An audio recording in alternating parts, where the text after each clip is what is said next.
Boa noite, irmãos. Graça e paz. Bem-vindos aqueles que estão vendo a primeira vez. Estou vendo rostinhos novos aqui. Sejam muito bem-vindos. Quem já está continuando com a gente está no capítulo 3 de Gálatas, pessoal. Eu vou dividir ele em algumas leituras para vocês irem mantendo esse contato comigo e não se perderem nesse frio aí, tá bom? Vamos começar com o verso 1 do capítulo 3 até o verso 14. Vai ser o primeiro trecho que a gente vai ler.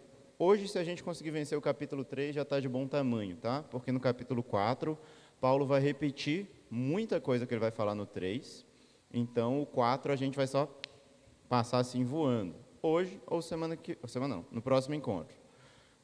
E o 5 e o 6 ficam para o último encontro também, tá? Hoje, capítulo 3, então, nossa meta, tá? Tem mais ou menos uns 30 slides aí sobre isso. É a média que a gente está fazendo mesmo por aula. Quem pode ler para a gente o capítulo 3, do verso 1 até o verso 15? Ó Gálatas insensatos! Quem os enfeitiçou? Jesus Cristo não lhes foi explicado tão claramente como se tivessem visto com os próprios olhos a morte dele na cruz? Deixem-me perguntar apenas uma coisa. Vocês receberam o Espírito porque obedeceram à lei ou porque creram na mensagem que ouviram? Será que perderam o juízo? Tendo começado no Espírito, por que agora procuram tornar-se perfeitos por seus próprios esforços? Será que foi à toa que passaram por tantos sofrimentos? É claro que não foi à toa.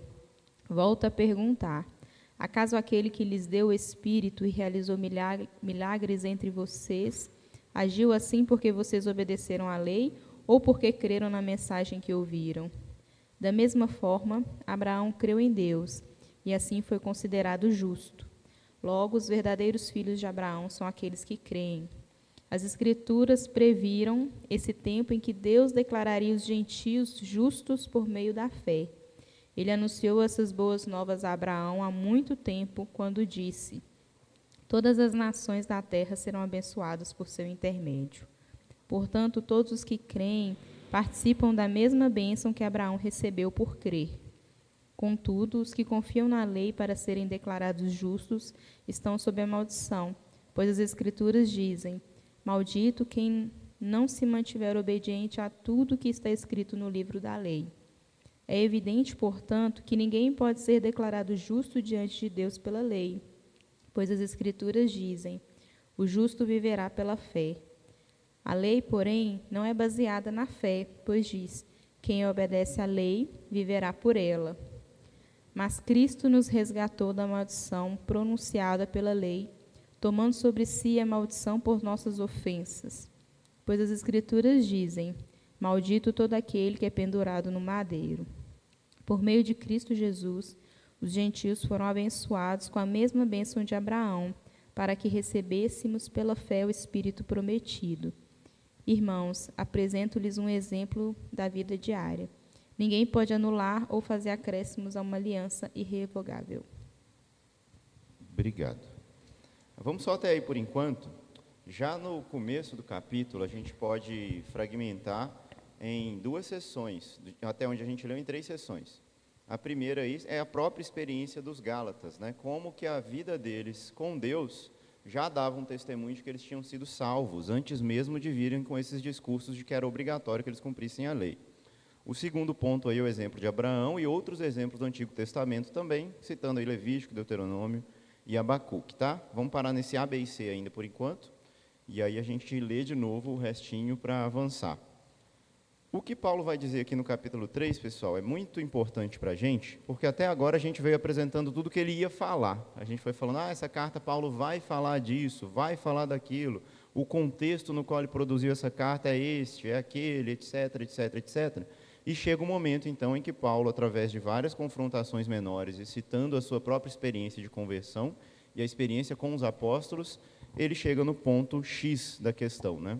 Que é justamente defender a salvação exclusivamente pela fé, como a gente falou no finalzinho do capítulo 2, na aula passada, e hoje apresentar a insuficiência ou até mesmo a falibilidade da lei em seu propósito de salvar, a lei não sendo capaz de salvar a ninguém. Esse é o argumento de Paulo principal dessa carta. Por isso a gente vai gastar um tempo maior aqui, e retomando o gancho da pergunta final do nosso irmão Adilson, nosso irmão Adilson, na semana passada. Paulo, entretanto, ele não é um antinomista, ele não é um cara que fala, não, então não vamos guardar mais nada da palavra de Deus, já que a lei não pode salvar, vamos viver do jeito que a gente quiser. É o ponto de balanço aqui da virada, esse capítulo 3 para a gente, tá bom? Lembrando uma coisa importante também, às vezes a gente enfatiza muito um ponto numa aula, é porque a gente está naquele momento somente, mas quando a gente lê a carta como um todo, a gente vê todos esses movimentos que Paulo vai fazendo até chegar onde ele quer chegar de fato, né? Como diziam, né, nas piadas, né, não esperou molhar o bico, né? A gente acaba tirando conclusão precipitada, tá? Pensa comigo, uma carta era entregue para alguém lê-la por inteiro, né? Ninguém recebia uma carta de alguém que você estava esperando há muito tempo, ia lá, abria ela no meio, pá, lia 2 trechinhos dela do meio. No outro dia, lá abria, pá, lia o começo. Outro dia, lá lia o final, assim. Quem lê uma carta assim não vai entender, de fato, o propósito da carta que você recebe. Pensando aqui também que os Gálatas receberam isso como uma carta de Paulo, bem grande para uma carta, inclusive, mas que eles sentavam e liam de uma vezada só. Era lida em público, tá, gente, essas cartas. Mas isso é tema de outra aula, de outro contexto, de panorama do Novo Testamento, por exemplo. Vamos lá. Paulo está apelando aqui, então, para a experiência dos Gálatas, a gente leu ali no verso 2, né? Por acaso foi por obras da lei que recebestes o Espírito ou pela pregação da fé? O que ele quer dizer? Que era possível eles experimentarem os dons da vida eterna, a salvação e a presença, a habitação do Espírito Santo, a partir de uma fé genuína em Cristo, mesmo sem cumprirem rigorosamente detalhes da lei, né? A gente sabe, isso está no próximo slide também, que esses judaizantes, eles estavam defendendo que os não-judeus, que os gentios da Galácia guardassem a lei com o propósito de serem mais abençoados, né? Que eles seriam crentes mais legais, superiores aos outros crentes, eles seriam o crente top, né? O crente excelente, né? Superior aos outros se ele fizesse isso, e pior ainda, como a gente leu em em Atos capítulo 15, na semana passada, alguns defendiam que era necessário guardar tudo isso para a salvação. Já batemos nessa tecla várias vezes, né? E sabemos que a lei não é eficaz para isso, por isso eu vou avançar já com vocês. Ó. No verso 6 é o ponto em que Paulo vai, mais uma vez, expandir o seu argumento de que a lei não salva ninguém, somente a fé é que pode proporcionar essa salvação. Ele cita aí Abraão para a gente, né? E ele dá alguns exemplos aí, olha só. Abraão foi aceito pela fé antes de ter sido circuncidado, né? Ele apresentou fé a Deus e foi declarado justo mesmo antes de ser circuncidado. Ele desenvolve melhor esse argumento em Romanos capítulo 4, tem a referência para vocês. Segundo elemento, os filhos de Abraão verdadeiros buscam salvação por meio da fé, quer sejam ou não descendentes físicos dele. Isso é uma inovação para a teologia neotestamentária, que diz o seguinte, que quem é salvo é aquele que tem a fé em Deus e não somente aqueles que fazem parte do povo de Deus. Aí você falou, mas peraí, que está dando tilt aqui na minha cabeça, peraí. Deus chama Israel. Ok, Deus abençoa Israel. Deus faz um pacto com Israel. Deus elenca um sistema sacerdotal, sacrificial, para que o povo viva de acordo com a vontade de Deus. Deus falou que através de Abraão seria um povo abençoado. Tá. Como assim alguém pode ser do povo de Deus e não ser de Deus? Isso eu não entendi. Isso o povo de Israel não entendia, mas era mais pura verdade. Eles achavam que eles estavam salvos só por serem filhos de Abraão. Quando o próprio João Batista diz, né? Porque se vocês não clamarem, Deus mesmo pode suscitar filhos de Abraão dessas pedras, né? Por quê? O que é preciso para ser filho de Abraão? Não é ter o sangue, não é ter a genética, é ter a fé de Abraão. E eles não tinham entendido isso ainda. Alguns trechos do Talmud, por exemplo, diz que todo Israel será salvo. O que eles entendem por isso? Entende que todo judeu, por nascer judeu, por ser filho de Abraão, tem uma porção no reino vindouro, tem uma porção no céu, só por ser judeu, né? Isso não é verdade, né? Isso não é verdade. E Paulo está expondo isso aqui, tanto para envergonhar aqueles que se orgulhavam na carne, né, no sangue, e achando que teriam algum privilégio diante de Deus por isso, tanto que a conclusão do capítulo 3 é essa, né, que diante de Deus agora todos somos filhos de Deus. Não há judeu, nem grego, não há homem, não há mulher, não há servo, não há senhor. Todos estão nivelados como filhos de Deus. Mas nesse ponto ainda ele está apenas anunciando, né? O que importa é ter a fé em Abraão. Em Abraão não, como a de Abraão, em Deus. Seja você descendente físico dele ou não, porque através da fé o pecador aplica a si Cristo e a sua justiça, a famosa justificação pela fé, que abordamos no final do capítulo 2. Enquanto os temas estão sendo recorrentes, pessoal, estou indo mais no papum mesmo, tá? Se alguém não entender, ficar com alguma dúvida, pode levantar a mão que a gente fala, a gente comenta, tá bom? Verso 10 e 12 aqui, é quando ele começa a citar o Pentateuco referente à relação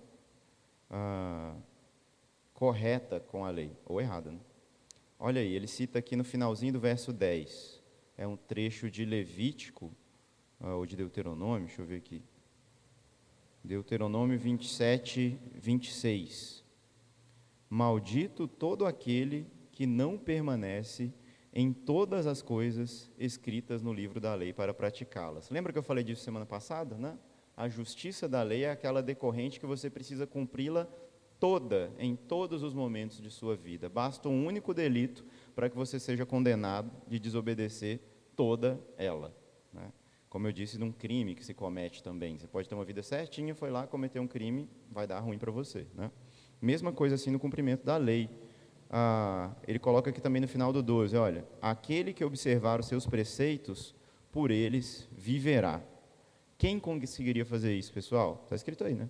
Ninguém na existência humana seria capaz de cumprir toda a lei, porque bastava um delito, um pecado, para você ser condenado por ela. Então, para que ficar tentando buscar justificação por ali? Esse é um caminho sem saída, é um beco sem saída, que não vale a pena entrar nele, sendo que existe uma via, uma rodovia enorme, que é o caminho correto, apesar dela estreitar no final, mas é o caminho correto da gente andar com Deus, que é o caminho da fé. Quem tenta viver e se justificar pela lei, acaba caindo aqui no que Paulo vai chamar da maldição da lei. Final do verso 10, o 10 diz isso, né? Maldito todo aquele que não permanece em tudo da lei. E o verso 13 também é importante para a gente, olha. Cristo nos resgatou da maldição da lei, fazendo-se Ele próprio maldição em nosso lugar. Alternativa A. A lei é maldita. Alternativa B. A lei contém maldições e quem a desobedece está debaixo dessas maldições. Alternativa C. Não inventei ainda. A ou B? Nenhuma das anteriores, né? Nenhuma das anteriores. Então, gente, maldição da lei, Paulo não está dizendo que a lei é maldita, tá? Isso é importante. Muitas vezes a gente ouve isso de cristãos, assim, aparentemente verdadeiros, mas que talvez estejam em crise, como os Gálatas tiveram aqui também, né? Em que, por exemplo, você está vendo um irmão cometendo um pecado, você vai e fala, irmão, assim, diante de Deus, você não pode fazer isso não, cara, isso aí é uma coisa errada de fazer e tudo mais, as Escrituras nos instruem a não viver dessa forma e tudo mais. Aí a pessoa vai e fala, eu não estou debaixo da maldição da lei, né? Opa, o que é isso? Essa pessoa não leu Gálatas direito. Ela pegou esse versículo solto, passou voando ali, né?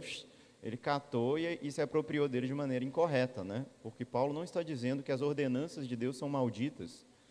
Em outro momento, vou até colocar alguns versículos para vocês em que Paulo fala que o mandamento é santo, a lei é justa e boa. Ué, a mesma lei que Paulo falou que tem maldição? É, porque ela tem maldição, não que ela é maldição. Como Cristo foi maldito ao ser pendurado no madeiro, ele recebeu sobre si essas maldições que estavam prescritas na lei, né? Que cada um de nós também receberia se nós não estivéssemos em Cristo, né? Essa condenação, esse sofrimento, essa punição, que é inclusive um papel da lei. A gente vai falar hoje sobre o papel que a lei tem, tá bom? Tá claro essa questão da maldição da lei, pessoal? Isso é um tema importante e normalmente muito mal entendido. Aqui ainda contrabalanceando a lei e a fé, tá? Mas basicamente eu já falei disso, que pela salvação, né, nós somos livres da condenação da lei pela fé, algo que nós não teríamos condição de fazer sozinho, mas que Deus nos socorre em nossa fraqueza. E aí, propriamente dito, né, o trechinho da maldição da lei. É o versículo que eu falei para vocês aí.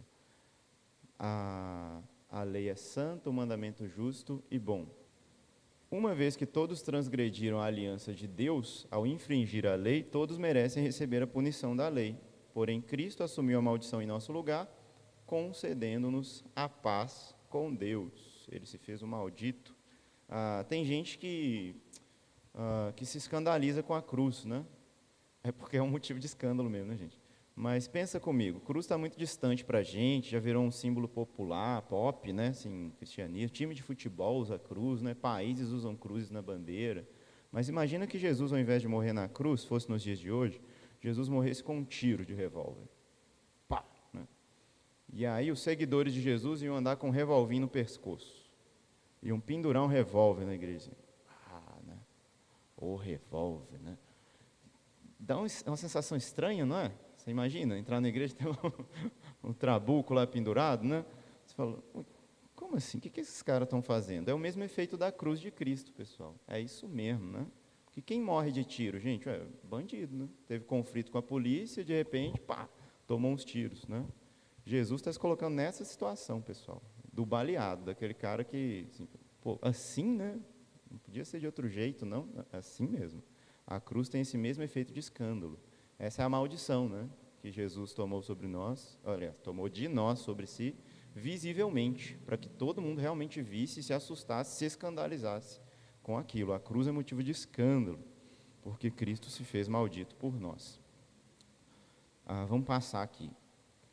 Uma coisa interessante, gente, nesse processo da redenção que Deus opera em nós, e até pensando um pouquinho também no papel da lei, é que a lei ela tinha um efeito paliativo, ela tinha um efeito de contenção e um efeito de sinalizar para coisas superiores que haveriam de vir, que é o próprio Jesus e a expiação. Porque o sacrifício de Jesus, ele é eficiente para nos expiar, a perdoar a nossa culpa. Porque Deus já veio sinalizando desde a criação que era necessário, quando alguém pecasse, que houvesse morte, que houvesse derramamento de sangue, né? Porque o salário do pecado é a morte. É o que Paulo vai sintetizar para a gente da teologia do Antigo Testamento. E como que isso funciona? Como que isso opera? Pensa comigo. Uma das interpretações, já em Gênesis 3, logo após o pecado de Adão e Eva, ao versículo que Deus preparou para eles vestes de pele, é que ali houve um sacrifício de algum animal, né? Um cordeiro, algum bicho, né? Que Deus imolou aquele bicho, ou fez com que Adão imolasse aquele bicho, para que as suas peles, né, cobrissem a nudez dos seres humanos. Então, desde o princípio, Deus já vai trabalhando com essa questão de sacrifícios, né?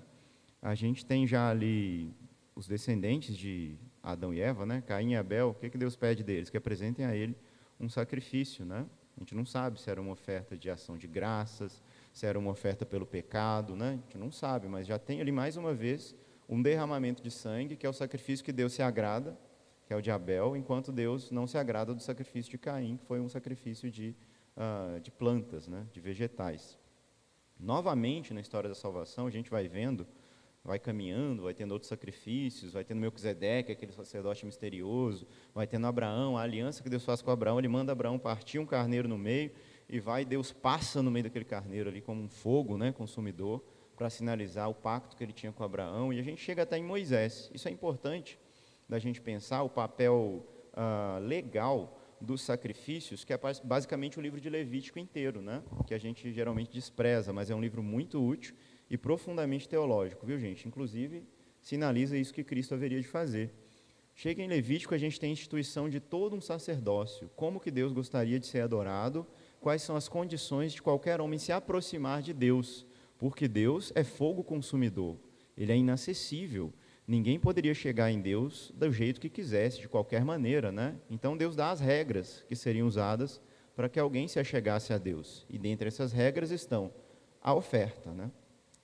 Ninguém poderia se aproximar de Deus sem uma oferenda, né? Deveria chegar ao tabernáculo, apresentar um sacrifício, seja de ação de graça, seja de culpa, seja do pecado, seja um holocausto, que era um sacrifício que se queimava todinho até o céu e ninguém comia dele.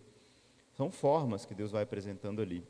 Mas, principalmente ali, né, é importante a gente entender que aqueles que não tinham expiação pelos seus pecados estavam afastados de Deus, né? Eles tinham privações até na comunidade. A pessoa que cometia um pecado, ele não podia subir para o templo sem apresentar um sacrifício. Então Deus já está ensinando, inclusive através do dia da expiação, né, que uma vez por ano, toda a nação de Israel jejuava por 24 horas, e então ia até o tabernáculo para adorar a Deus e assistir ali um grande espetáculo, digamos assim, assustador de redenção, né, no qual o sumo sacerdote confessava os pecados do povo na orelha de um bode, né? E então ele imolava um desses bodes, pedindo perdão a Deus pelos pecados de todo o povo. Ele aspergia esse sangue sobre suas próprias vestes, entrava no Santo dos Santos e aspergia esse sangue também sobre a Arca da Aliança, sobre a tampa da Arca da Aliança. Era o dia da expiação, uma única vez por ano, o único momento em que o sumo sacerdote, uma única pessoa, poderia entrar no Santo dos Santos, que era o centro, digamos assim, da presença de Deus. E ainda assim tinha um outro bode, né, que também recebia os pecados do povo, e esse não era imolado, ele era abandonado ao deserto para representar os pecados do povo sendo levados embora, né? Tudo isso, pessoal, está falando para a gente, está anunciando elementos que Deus faria para redimir, de fato, os pecados da humanidade. Porque os próprios sacrifícios em si mesmos, eles não tinham o poder de expiar o pecado, apenas de cobrir. A gente vê isso no livro de Hebreus, ele diz que por que o sacrifício de um bode, de um cordeiro, de um boi, teria o poder de limpar o pecado de um homem, né? Se fosse o boi que pecou, tudo bem que um boi morra para expiar o pecado do boi. Mas o que um boi vai expiar o pecado de um homem? É necessário que um homem morra, inocente, morra no lugar de um homem culpado para que esse seja expiado. Porém, Deus não instituiu isso para o povo de Israel, graças a Deus, graças a Ele, né? Senão o povo ia sair matando os outros, falar, eu pequei, você vai morrer, né? Imagina, né? Só lá em Isaías 53, é o único trecho da Bíblia inteira em que a gente tem explicitamente a menção de uma pessoa justa morrendo pelo pecado das injustas, como sacrifício de expiação pelo pecado. É um texto bem comum que a gente escuta repetidamente, né? Tem muita música bacana sobre esse trecho, mas é sempre importante a gente revisitá-lo e dar uma lida. Então, depois eu recomendo que vocês leiam em casa, Isaías 53, para vocês verem como Deus prenuncia esse sacrifício definitivo que seria capaz de modificar, mudar o coração do povo. Não mais externamente, algo que seria aspergido no corpo, na roupa, mas algo que mudaria o coração. Isso é onde Deus queria chegar, e Ele já estava preparando o povo para isso em todo o Antigo Testamento. Em Jeremias, então, é quando a gente tem a menção da nova aliança. Esse aí eu vou querer ler com vocês. Abre para mim Jeremias 31. A gente vai ler, acho que até o 34. Está chegando o dia, diz o Senhor, em que farei uma nova aliança com o povo de Israel e de Judá. Não será como a aliança que fiz com seus antepassados, quando os tomei pela mão e os tirei da terra do Egito. Embora eu os amasse, como o marido ama a esposa, eles quebraram a aliança, diz o Senhor. E esta é a nova aliança que farei com o povo de Israel depois daqueles dias, diz o Senhor. Porei minhas leis em sua mente e as escreverei em seu coração. Serei o seu Deus e eles serão o meu povo. E não será necessário ensinarem a seus vizinhos e parentes, dizendo, você precisa conhecer o Senhor, pois todos, desde o mais humilde até o mais importante, me conhecerão, diz o Senhor. E eu perdoarei a sua maldade e nunca mais me lembrarei de seus pecados. Olha que interessante isso, gente. Deus está falando que Ele não está usando mais a lei exterior, né, para o povo. Não estou mais escrevendo em pedra, não estou mais escrevendo em tábua, agora estou escrevendo essa lei no coração do meu povo. E essa é a nova aliança. E como que isso pode ser feito, né? O final, 34 aí, né? Quando eu perdoar as suas iniquidades e nunca mais me lembrar dos seus pecados. Ué, então também vai ter um tipo de sacrifício definitivo que vai impedir esses sacrifícios recorrentes, de obras e tudo mais? Sim. E o que mais que a gente vê aqui? E aí a gente vai lembrar como que a gente veio parar aqui, né? A gente está estudando Gálatas, né, gente? Vamos lembrar, né? O pezinho lá em Gálatas, o pezinho aqui em Jeremias, né? Não ensinará jamais cada um ao seu próximo, nem ao seu irmão, conhece ao Senhor, porque todos me conhecerão, desde o menor até o maior. O que ele está querendo dizer com isso? Quer dizer que a gente não pode mais ter aula, igual a gente está tendo agora? Quer dizer que vão acabar com as escolas bíblicas, né? Não. Ele está dizendo a mesma coisa que Paulo, de que a experiência de conhecer a Deus, ela não é uma experiência intelectual, nem uma experiência pragmática, em que você precisa fazer isso para conhecer a Deus. O que a gente precisa para conhecer Deus, gente? Que Deus revele a nós, somente. Ele vai e te enche do Espírito Santo, pronto. Agora você conhece a Deus. E é isso que nos une, que nos faz irmãos, é ter o Espírito Santo habitando em nós. Eu posso pensar uma teologia diferente da sua, você diferente da minha, em determinados pontos, que não sejam principais, né? Periféricos, e nós sermos irmãos, porque nós recebemos o Espírito Santo.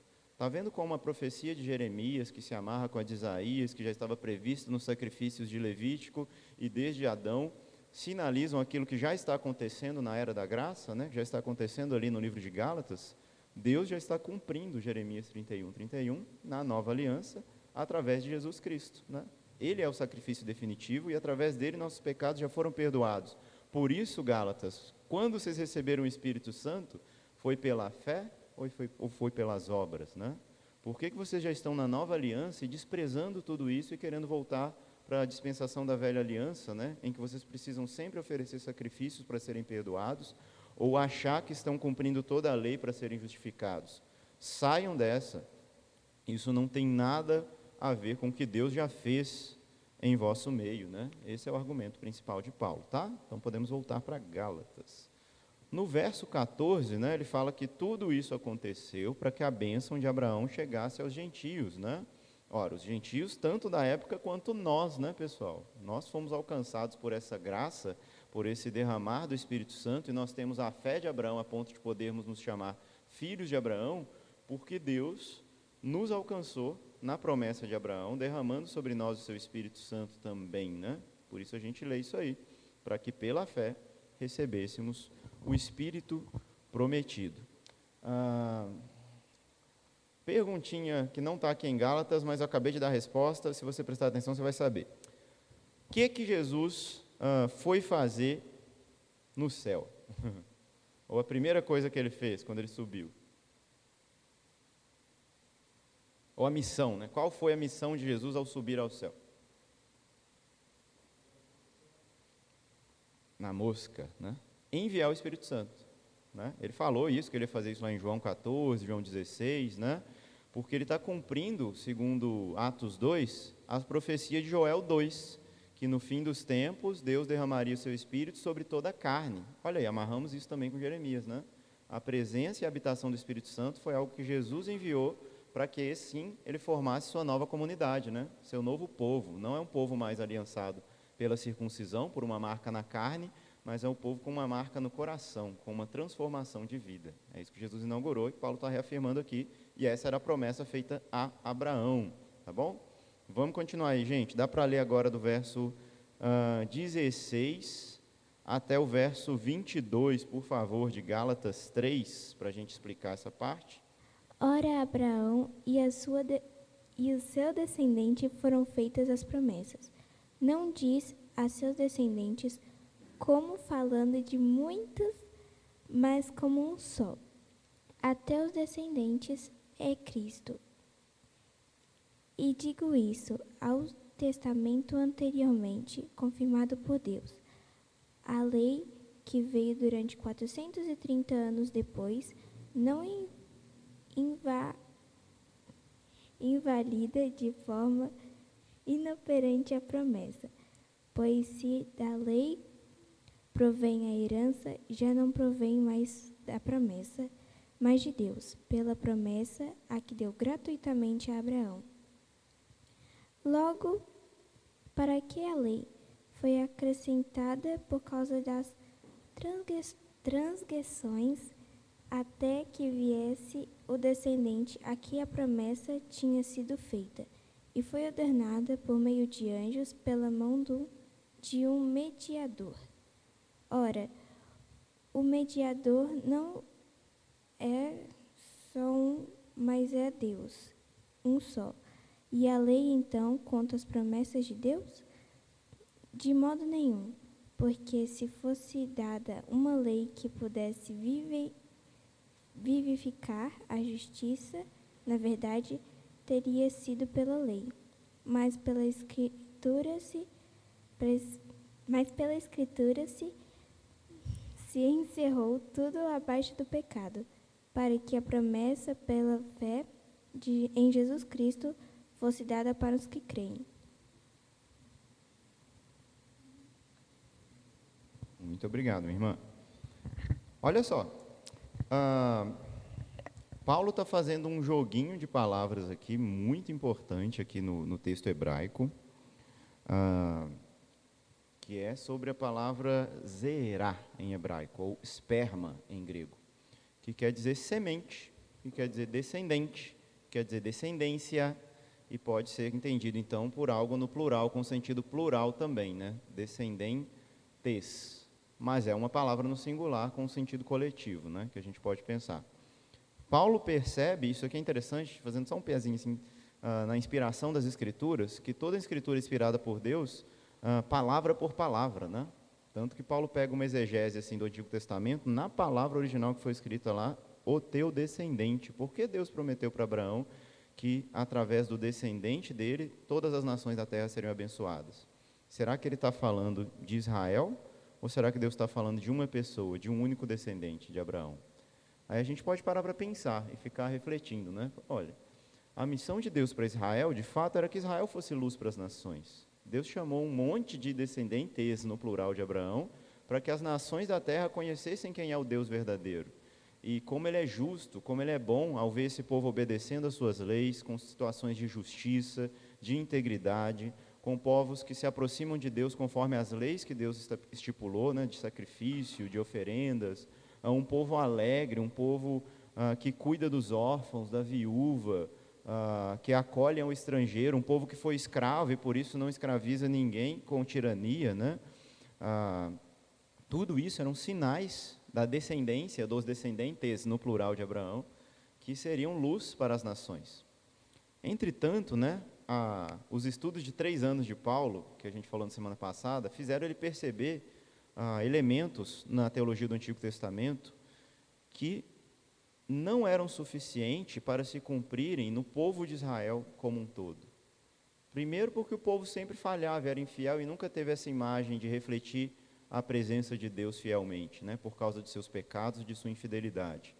Mas outros trechos também que falam do servo do Senhor, por exemplo, em Isaías, vão mostrar para a gente que eles não podem se aplicar a Israel. Isaías 53 é um texto desse, né, em que uma pessoa vai ser espiado, vai se morrer para espiar Israel. Então não é Israel que vai morrer para espiar Israel. Outro trecho-chave é Isaías 49:6. Não precisa abrir, eu abri aqui para a gente. Olha só, tenta ouvir esse texto e ver se dá para interpretar como se fosse Israel. Não dá, tem que ser uma pessoa, olha só. Sim, diz ele, diz o Senhor, pouco é que você seja o meu servo, para restaurar as 10 tribos de Jacó, e tornares a trazer os remanescentes de Israel. Eu também te dei como luz para os gentios, para serdes a minha salvação até a extremidade da terra. Como que Israel vai restaurar as tribos de Israel? Não faz sentido, né? Se você está estourado, você vai juntar seus próprios pedaços. Não dá, né? Precisa que alguém faça isso por você. E esse servo do Senhor, então, é o próprio Jesus. A gente entende, então, aqui na teologia paulina, né, que a própria promessa que Deus fez a Abraão, apesar dela passar por Israel, ela não se encerra no povo de Israel. Ela se encerra em Jesus, né? A promessa de Deus para Abraão é que ele teria um descendente especial que faria essa bênção para os gentios, para todas as famílias da terra.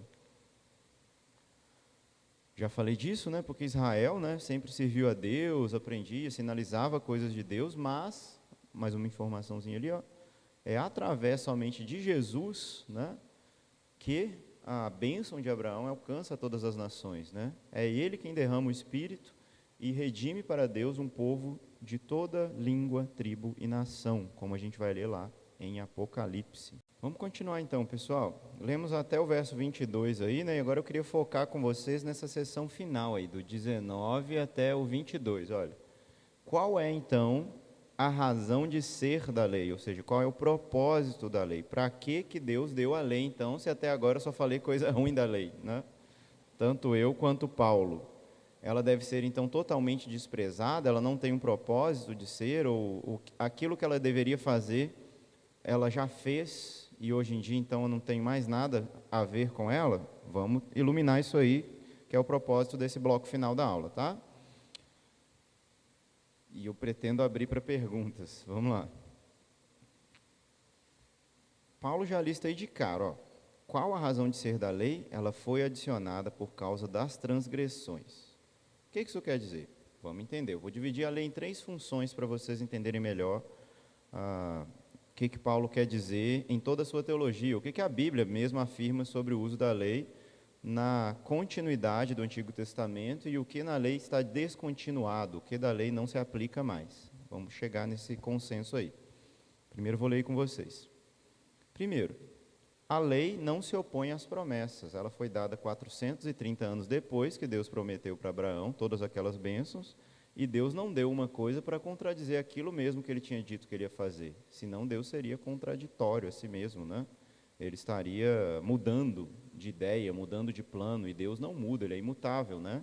Portanto, Paulo já afirma isso de cara, que a lei ela não se opõe às promessas, mas as assume, ela concorda. Tudo aquilo que a lei constrói é em cima das promessas que já haviam sido feitas a Abraão. As exigências da lei demonstram a impossibilidade de fazermos por merecer a salvação. E pedem ao povo de Deus, quase que impelem o povo de Deus a ter fé em Cristo, a clamar por um Salvador. Então aí está uma outra função da lei, que agora já sistematizando para vocês, que é a função pedagógica da lei. Como assim, Emerson?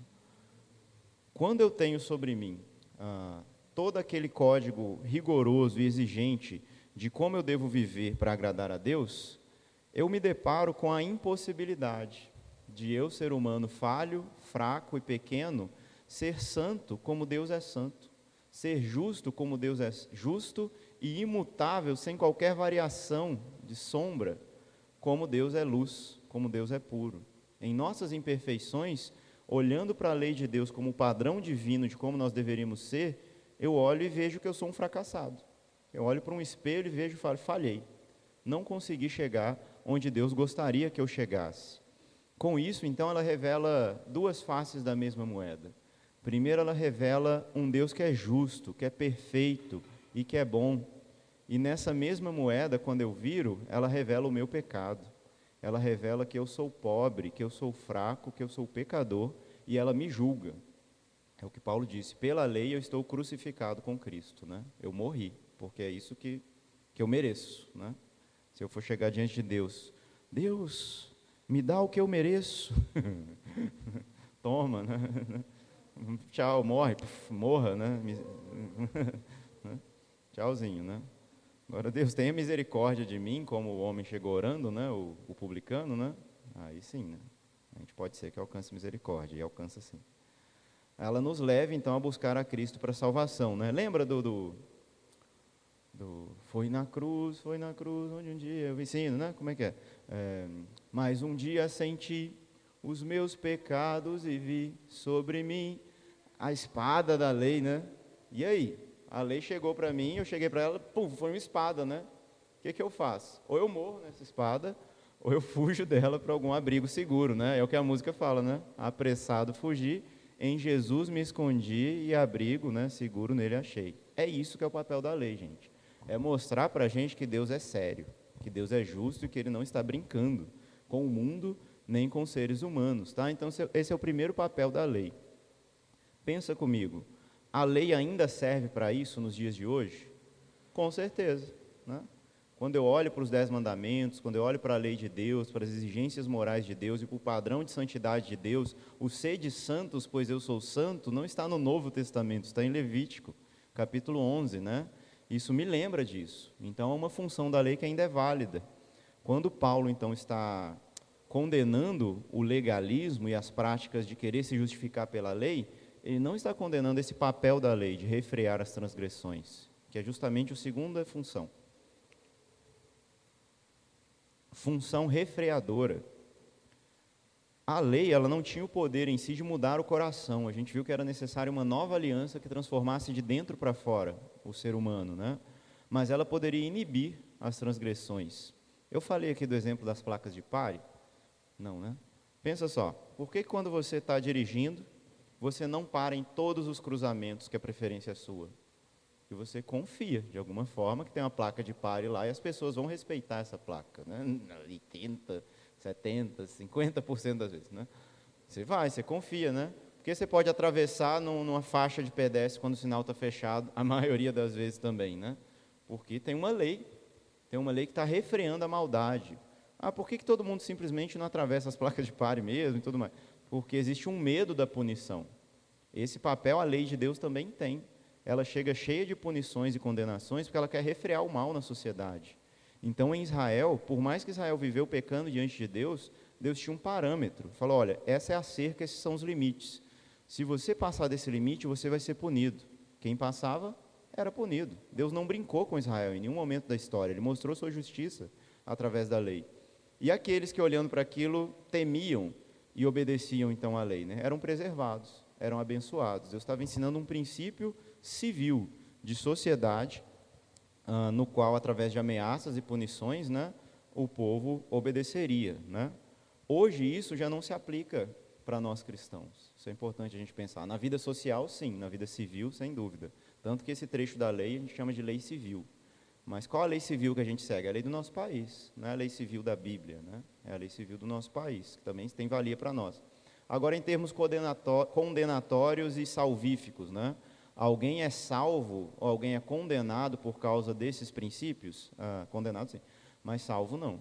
Ninguém pode ser salvo por isso. Nenhum cristão deve chegar para o outro e falar, você tem que fazer cumprir essa lei para você ser salvo. Não, porque isso foi um papel da lei específico num tempo específico, tá? Isso é importante a gente pensar nessa separação. Atravessar a placa de pare, furar a placa de pare, né, não vai te dar problemas civis. Eu já caí de moto porque avançaram a placa de pare em mim, né?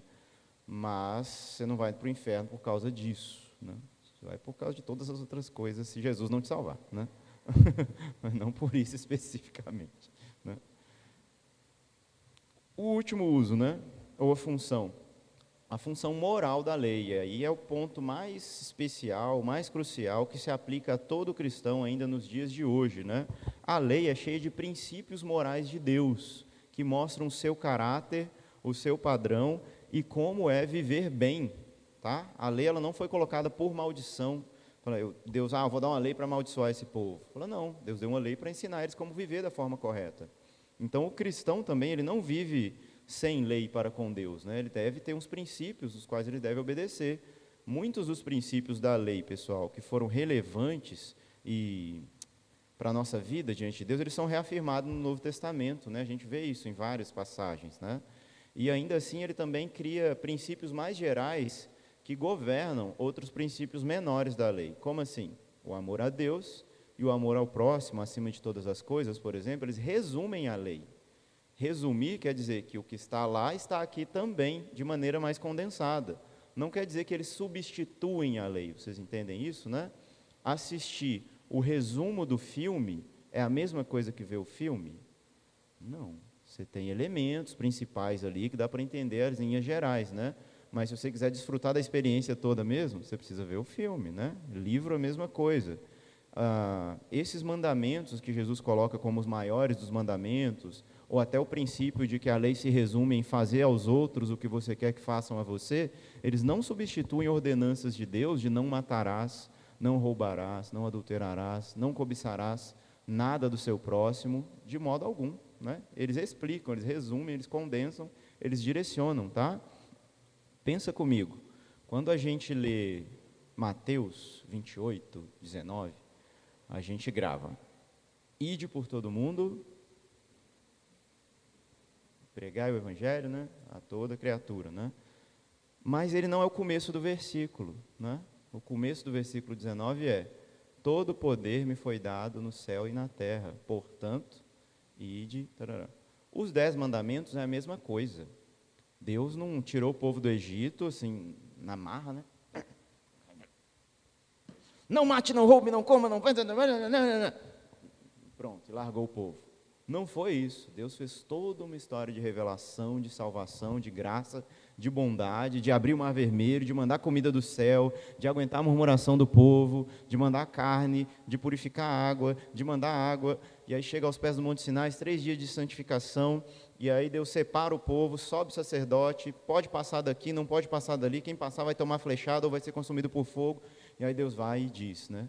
Eu sou o Senhor, teu Deus, que te tirou da casa do Egito e da casa da servidão, né? Com mão forte, né? E braço estendido. Vamos imaginar um portanto, né? Portanto, né? Não terás outros deuses diante de mim, né? Está numa relação, tá vendo? As ordenanças de Deus, elas surgem a partir de uma relação de que Deus iniciou conosco. Assim também nós, cristãos, não devemos viver sobre o jugo da lei, mas não devemos também viver anômicos, né? Sem qualquer tipo de lei para com Deus, né? Eu faço o que eu quiser, o que dá na minha telha. Se o Espírito Santo não descer do céu e falar comigo que eu tenho que fazer isso, eu não faço, né? Gente, o Espírito Santo já falou aqui, ó. Aqui, ó. Você precisa olhar e ouvir, né?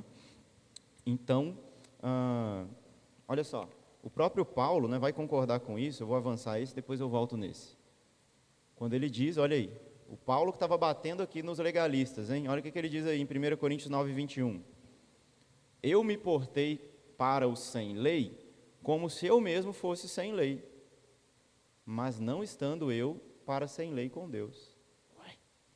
Mas debaixo da lei de Cristo, debaixo da lei, gente, a expressão que Paulo acabou de falar aqui, não esteja debaixo da lei e parará, parará. Tem algum problema aí, né, interpretativo nosso, que é o quê? Achar que lei é uma coisa só, né? É uma coisa só. Paulo está condenando o legalismo, a obediência aos mandamentos com intenção justificativas para ser salvo, né? Porque cumprir mandamentos é aquilo que nós somos feitos para ser. Ser um cristão, né, santo, um homem que serve a Deus, é viver de acordo com a vontade de Deus. E que vontade é essa? É a que foi expressa na sua palavra, né? Que a gente vai ver, que a gente já viu, né? Que vocês leem a Bíblia, vocês sabem, né? Aí Paulo fala, e ele estava debaixo da lei de Cristo, para ganhar os que virem fora do regime da lei. O que Paulo está falando aqui? Que ele parou de cumprir determinadas ordenanças e cerimônias litúrgicas prescritas na Bíblia. Talvez Paulo parou de comer carne de porco para andar com os irmãos que comiam carne de porco, para que eles fossem ganhados para Jesus, né? É isso que Paulo está falando. Talvez Paulo deixou de guardar o sábado porque era o único dia que ele podia estar com os irmãos lá evangelizando os irmãos. Talvez Paulo não comemorou uma festa bíblica, não subiu para Jerusalém, aliás, com certeza, né? A gente tem as subidas de Jerusalém de Paulo listadas nas suas cartas e no livro de Atos, mas era mandamento que todo judeu subisse 3 vezes por ano para Jerusalém para comemorar 3 festas. Paulo falou, Deus, eu não vou fazer isso e eu sei que isso não vai ser imputado em mim como pecado, porque eu estou fazendo uma coisa para o Senhor, que é pregando a sua palavra. É disso que Paulo está falando. Eu não estava sem lei para com Deus. Eu estava cumprindo seus mandamentos, mas abrindo mão de algumas coisas cerimoniais, né, que para os judeus talvez fossem escândalo, mas para o próprio Deus não seria um escândalo eu deixar de cumprir essas coisas. Por isso faço com consciência limpa, né? E aí o resumo dessas funções da lei, a gente tem aqui no slide anterior, que eu falei que ia voltar. A lei moral é de utilidade de todos os homens para instruí-los sobre a natureza da vontade de Deus e sobre os seus deveres para com ele, obrigando-os a andar conforme essa vontade, para os convencer de que são incapazes de aguardar, primeira função, né? Bem como do estado corrompido e pecaminoso de sua natureza, do seu coração e da sua vida. Ela serve para os humilhar, fazendo-os sentir seu pecado e miséria, e assim ajudando-os a ver melhor como precisam de um Salvador, né, de Cristo, e da perfeição da obediência dele. Só ele conseguiu obedecer toda a lei, e a sua justiça é imputada a nós pela fé, né? Aí, estamos quase acabando o capítulo 3. Alguma pergunta até aí? Ficou claro, gente, isso aí, né? Deu para entender? Então tá bom. Só mais uma explicaçãozinha assim, para arrematar, eu não coloquei isso no slide. A teologia reformada, ela pega 3 tipos de lei no Antigo Testamento, sendo que somente a lei moral, como eu falei aqui no último, deveria ser cumprida pelos cristãos. Quais são os outros 2 tipos? A lei cerimonial e a lei civil. Lei cerimonial são todos os ritos judaicos exclusivos da nação de Israel, que foram feitos por Deus para distinguir Israel das outras nações. Festas bíblicas, alimentação, sacrifícios, né? E outras coisas bem litúrgicas do povo judeu mesmo.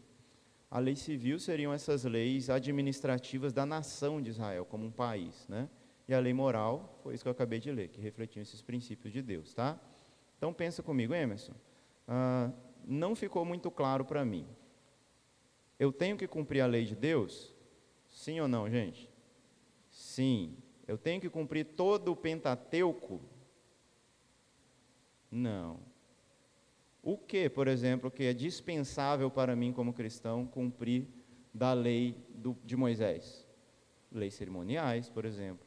Você não tem que guardar a festa bíblica, você não tem que parar de comer porco, você não tem que se circuncidar, tá vendo? São essas coisas. Você não tem que se purificar toda vez que você tiver, sei lá, um fluxo menstrual e tudo mais. Tem que tomar banho, né, gente? Mas não é a purificação religiosa, né? E tudo mais. Você não precisa ficar 40 dias isolado. A mulher não precisa ficar de resguardo 40 dias, que teve o bebê menino, se tem menina são 80 dias, e tantas outras coisas. Você não precisa defecar no buraco, você tem o vaso sanitário, né? Essas coisas que são da lei, mas que têm princípios morais por trás, sem dúvida, mas não devem ser cumpridos pelo cristão rigorosamente, muito menos alegando que quem faz é mais abençoado, ou que quem não faz não é salvo, tá? Esse é o ponto, assim, rasgando o verbo, beleza? Vamos lá. Agora, não matarás, não adulterarás, não furtarás, não darás falso testemunho, trabalhe 6 dias e descanse um dia. Né, irmão?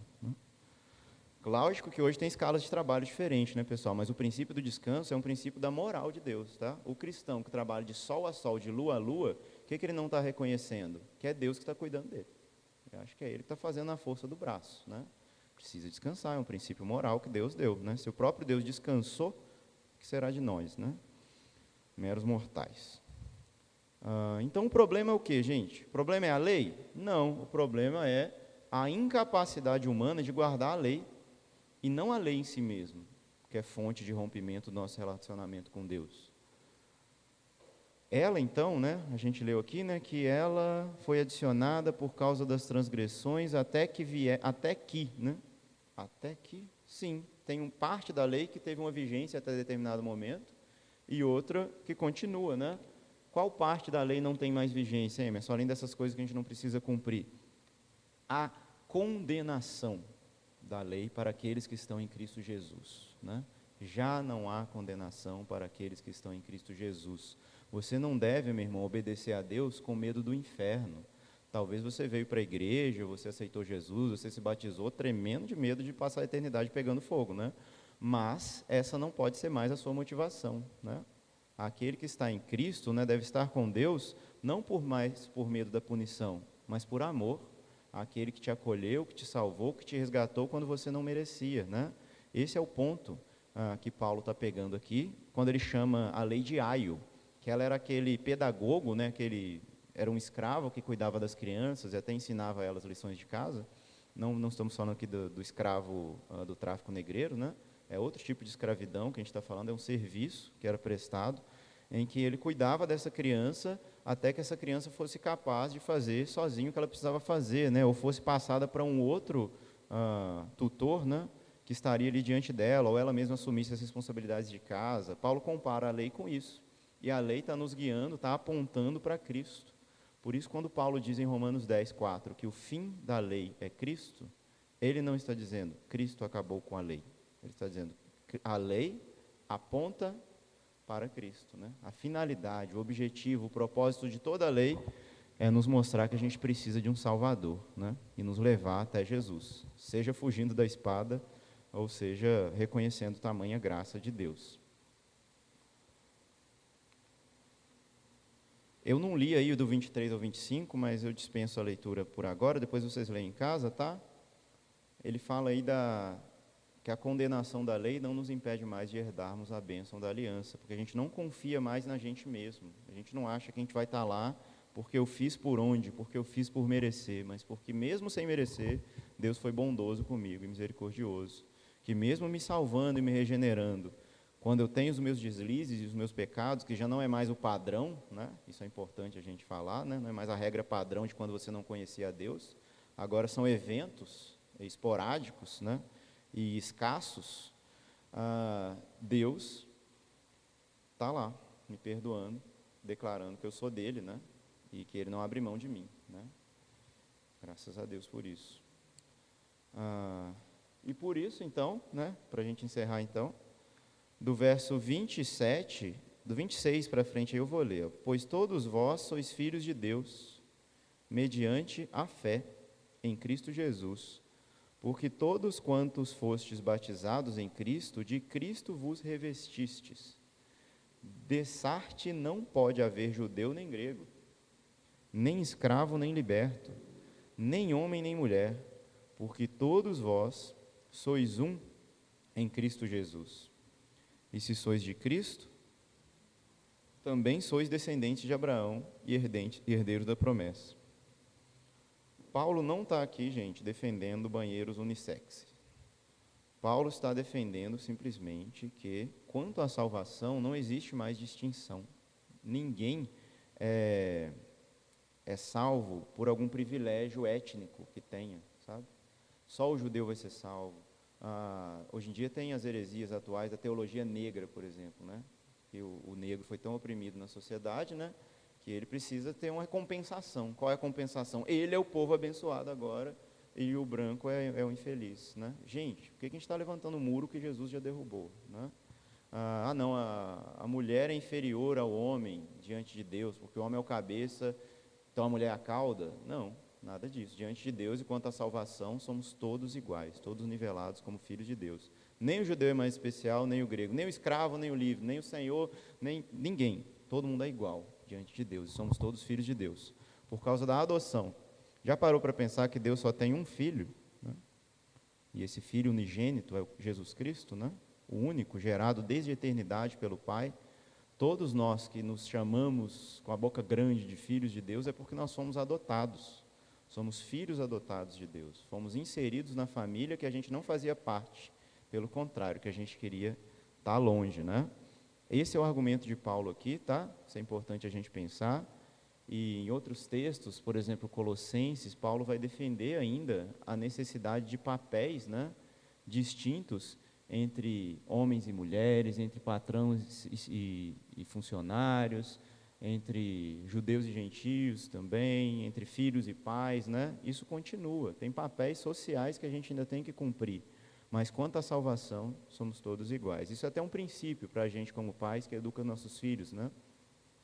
A gente tem uma responsabilidade muito grande de discipliná-los, discipulá-los no caminho do Senhor, mas a gente sempre tem que pesar a mão, na verdade, tirar a mão, quando a gente lembra que ele é nosso irmão, né? Pensa só, se você fizesse com o irmão que está aqui, eu fizesse com você o que eu faço com o meu filho em casa, seria legal, né? Então é algo para a gente pensar também, né? Nessa esfera da salvação do reino de Deus que foi inaugurado. Basicamente, os pontos principais foram tratados, pessoal. Então, vamos orar para a gente encerrar? Nós te damos graças, Senhor. Obrigado, Deus. Obrigado por tão grande salvação. Obrigado porque nós reconhecemos nossa fraqueza, nossa limitação, nossa incapacidade, ó Deus, de fazer qualquer coisa boa, se não for a graça do Senhor nos purificando, nos limpando. Até mesmo, Deus, aquilo que a gente faz achando que é bom pode estar maculado por más intenções se a gente não estiver buscando o Senhor, Tua presença. Por isso te pedimos perdão, Senhor, confiados de que receberemos esse perdão, porque o Senhor é misericordioso, é bondoso e nos alcançou em Cristo. Obrigado, Senhor, porque o Espírito Santo é o selo, é essa certeza que a gente tem de que o Senhor está com a gente, mesmo quando a gente fraqueja, mesmo quando a gente tropeça. Então, erga-nos, Senhor, mais uma vez, erga-nos para a Tua glória, para podermos continuar a falar do Teu nome, sem envergonhá-lo, Senhor, com mau testemunho, com nossos lábios, com nossas ações, com nossos pensamentos. Purifica-nos, Senhor, pelo sangue de Cristo, não pelo nosso mérito, não por aquilo que a gente acha que consegue fazer, ou por algo que a gente queira esfregar na Tua cara, Senhor. Perdão, de modo algum. Ajuda-nos em nossas fraquezas, Senhor. Ajuda-nos na nossa incredulidade. Abençoa a vida de cada irmão aqui, Senhor. Leva-os em segurança para casa. Faz com que eles possam estar aqui no domingo para te adorar também, buscando a tua face. Abençoa a Igreja de Imersão. Muito obrigado por essa oportunidade de estar aqui falando da palavra do Senhor. Retenha, Senhor, no coração tudo aquilo que é da tua vontade. Retira tudo aquilo, Deus, que por deslize, por engano, pela nossa carne, não tenha sido da tua vontade. Em nome de Jesus. Amém. Amém.